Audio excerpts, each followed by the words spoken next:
Good morning to all of you. Welcome to math fry. आज के इस video में हम आप लोगों को परसेंटेज के कुछ महत्वपूर्ण क्वेश्चन को सॉल्व कराएंगे। सारे क्वेश्चनों को लगाने का मैं एकदम आसान तरीका बताऊंगा, तो बने रहिए, जुड़े रहिए मेरे साथ। चलते हैं, देखते हैं अपना पहला क्वेश्चन। इस क्वेश्चन में आपको ये दिख रहा है और यहाँ पर पावर 1/9 दिया है, का मान क्या होगा। दोस्तों, यहाँ पर अगर हम पहले वाले को गौर से देखें, पहली संख्या को, तो यहाँ पर 2 अंक पर दशमलव है और यहाँ पर प्रतिशत का निशान लगा है। दोस्तों, जब ये प्रतिशत का निशान हटेगा तो बटे में 100 हो जाएगा और 100 में होता है 2 जीरो, और उसी 2 जीरो की वजह से ये दशमलव 2 अंक पीछे आ जाएगा, और जब 2 अंक पीछे आ जाएगा तो ये होगा कितना, 8 होगा। कितना होगा, 8 होगा। यहां पर दिया है का, ये का मतलब होता है गुणा, है ना। और यहां पर देखिए, यहां दशमलव दिया है 3 अंक पर और यहां क्या दिया है, प्रतिशत। प्रतिशत का मतलब है बटे में 100, बटे में 100 मतलब 2 जीरो, है ना। नीचे 2 जीरो रहेगा, उसी 2 जीरो की वजह से 2 अंक इधर आएगा तो ये बचेगा कितना, ये हो जाएगा 0.8। कितना होगा, 0.8। और यहाँ पर का मीन्स होगा गुणा, और ये 8 होगा ही, है ना। अब यहाँ देखिए पावर कितना दिया है, तो आप गौर से देखिए, पावर 1/9 है तो इसको हम लिख सकते हैं 1/3 गुणे 3। अब इसका फायदा क्या होगा कि एक बार मैं 3 को हटाऊंगा तो यहाँ पर घनमूल का निशान लग जाएगा। यहाँ पर क्या लगेगा, घनमूल का निशान लगेगा, है ना। और जब दोबारा हटाऊंगा तो पुनः एक बार घनमूल का निशान लगेगा, यानी इसका 2 बार हमें घनमूल निकालना है। तो एक बार निकाल लेते हैं, फिर दोबारा निकाल लेंगे, ठीक है ना। तो इसका घनमूल होगा 2 और इसका घनमूल कितना होगा, देखिए यहाँ पर 0.8, 0.8 का घनमूल आप निकालोगे तो थोड़ी सी मुसीबत में पड़ जाओगे। इसलिए मैं तो ये कहूंगा कि दशमलव को भूल जाइए, है ना। अभी दशमलव को आप भूल जाइए, लेकिन याद रखना, दशमलव को अभी आप यहाँ पर छोड़ दो, लेकिन याद रखना कि मैंने छोड़ा है। तो इस 8 का घनमूल कितना हो जाएगा, 2 होगा, और इस 8 का घनमूल कितना होगा, 2 होगा। अब इस वाले बटे 3 को हटाएंगे तो यहाँ पर पुनः घनमूल का निशान लगेगा, है ना। और 3 बार लिखा है तो यानी जोड़ा बन जाएगा, 3 का जोड़ा बन जाएगा, तो ये आ गया कितना, 2। और 1 अंक पर दशमलव है, इसको मैंने छोड़ दिया था, वही 1 अंक पर दशमलव लाकर चिपका देंगे तो हमारा उत्तर कितना हो जाएगा, 0.2। यही क्या होगा, हमारा करेक्ट आंसर होगा। चलते हैं अब अपने अगले क्वेश्चन पर। ये देखिए अपना दूसरा क्वेश्चन है, बहुत ही प्यारा क्वेश्चन है। ये मत सोच लेना कि ये रीजनिंग है, रीजनिंग नहीं है। यहाँ पर लिखा है, कोका कोला शब्द में यदि CO के स्थान पर यदि के लिखा जाता है ना, 2 बार हो गया है, यदि के लिखा जाता है तो अक्षरों की संख्या में कितने प्रतिशत की कमी होगी। तो पहले हम चेक करते हैं कि कितने अक्षर हैं। 1 2 3 4 5 6 7 8 अक्षर हैं, तो भाई बटे में 8 रहेगा, है ना। अब देखो, CO की जगह पर आप के लिख दो, तो CO यहाँ पर है, इसकी जगह पर के लिख देंगे। फिर CO यहाँ पर है तो इसकी जगह पर के लिख देंगे, यानी 2 जाएंगे तो 1 आ जाएगा, है ना। तो यहाँ 2 2 4 चला जाएगा तो 2 आएगा, इसका मतलब 2 की कमी हो जाएगी, 2 अक्षर कम हो जाएगा, है ना। 2 अक्षर कम हो जाएगा, क्यों, यहाँ CO 2 2 4 जाएगा, तो 4 जाएगा तो 2 ही आएगा, यानी 2 कम होगा। तो यही जो 2 कम हो रहा है उसी, जो 2 कम हो रहा है उसी का प्रतिशत बताना है। 2 कम हुआ है तो उसी का प्रतिशत बताना है, तो किससे तुलना करके बताओगे, कुल कितने अक्षर थे उसी से तुलना करके बताओगे, इसीलिए बटे में 8 रखा गया और यहाँ पर गुणे 100 होगा। सॉल्व कर दीजिए, 2 एकम 2 और 2 चौक के 8 और 4 से ये 25 बार में कट जाएगा। उत्तर क्या हुआ, 25% इसका करेक्ट आंसर हो जाएगा। अब चलते हैं अपने अगले क्वेश्चन पर। ये देखिए अपना अगला क्वेश्चन है, इसमें कहा है A B से 75% कम है, C A व बी के बीच के अंतर का 75% है, सी ए से कितना प्रतिशत अधिक है। तो पहले एक काम करते हैं ना, ए बी और सी को लिख लेते हैं। अब तुलना करने को कहा है, यहाँ पर तुलना बताया है, ए बी से 75% कम है, तो ए कितना रहेगा, बी से 75% कम, तो बी का पता रहना चाहिए, है ना।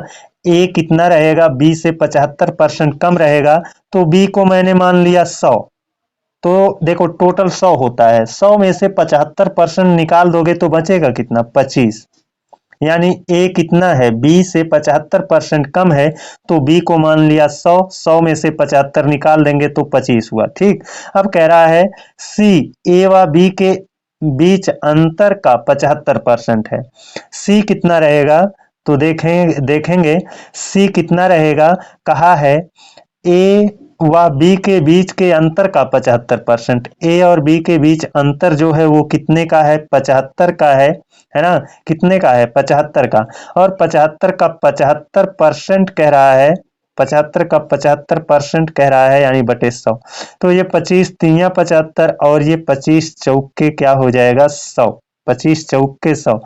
अब देखेंगे जरा यहाँ पर 25 गुणे 3/4, इसका मतलब सी का मान क्या है, सॉरी 75, यहाँ पर 75 गुणे 3, 75 गुणे 3 बटे कितना, 4, बटे कितना है, 4 है। अब इसके बटे में 4 है, तो इसका बटा 4 हट जाएगा, तो इनमें और इनमें दोनों में यही 4 आकर गुणा कर लेगा, तो ये हो जाएगा कितना, 400। और यही 4 25 में गुणा करेगा तो कितना हो जाएगा, 4 पचीसइया में 100 हो जाएगा, है ना। कितना हो जाएगा, 100 हो जाएगा। अब इसी को सॉल्व कर दीजिए, और छोटा करेंगे तो 25 चौका कितना हो जाएगा, 100। और ये 25 से इसको डिवाइड करेंगे तो 4 बार में 100 हुआ है, तो 400 होने के लिए कितना, 4 चौक के 16 बार में ये कट जाएगा। और ये 25 तिया 75 और ये 3 गुणे 3 कुल मिलाकर कितना हो जाएगा, 9 हो जाएगा। सी का मान कितना होगा, 9। बी का मान कितना होगा, 16। ए का मान कितना होगा, 4। अब इसने कहा है सी ए से कितना प्रतिशत अधिक है, तो देखो सी यही है 9, है ना। ये ए से कितना प्रतिशत अधिक है, यानी अधिकता का प्रतिशत बताना है, तो इस वाले से ये वाला 5 अधिक है ना। 5 अधिक है, और किससे अधिक है, इसी 4 से ना। तो 4 बटे में कौन रहेगा, 4 और गुणे 100 कर देंगे, तो ये 4 पचीसहिया में और 25 पंजे 125% क्या होगा, इसका करेक्ट आंसर होगा। तो ये वाला आपका 125%, ये आपका करेक्ट आंसर होगा। चलते हैं अब अपने अगले क्वेश्चन पर।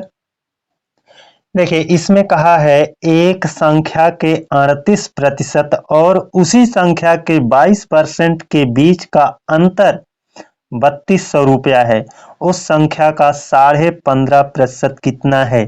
बहुत ही आसान है, यहाँ पर अंतर दिया है, यहाँ पर अंतर दिया है। तो संख्या के 38% और संख्या के 22% के बीच का अंतर इतना है। तो देखिए ये अंतर है, तो यहाँ पर प्रतिशत का भी अंतर करना पड़ेगा, क्योंकि इन्हीं प्रतिशत अंतरों की वजह से ये वाला अंतर आया है। तो 38 और 22 में कितने का अंतर है, तो 22 8 30 8 38, यानी 8 8 16, 16%। इसका मतलब 16% का अंतर होने की वजह से ये 3200 आया है।